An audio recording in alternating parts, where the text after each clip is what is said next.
Financimi për ndërtimin e kurudhës Shkodër-Gjakov pritet të sigurohet përmes një kombinimi instrumentesh, duke përfshirë financime nga donatorë të ndryshëm, si dhe kontribute kombëtare nga Shqipëria dhe Kosova.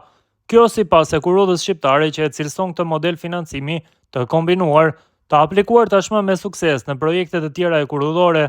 Ky model ofron fleksibilitet për të mbuluar një projekt të përmasave të tilla, tha e kurudha shqiptare. Sipas studimit të fizibilitetit, kostot për këtë segment e kurudhor përllogariten në 1.8 miliard euro.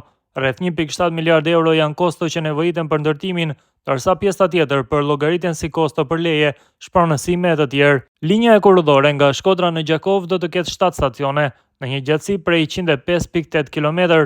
Segmenti do të përmbajë 43 ura dhe 14 tunele, teksa gjatësia totale e tuneleve është 35.3 km.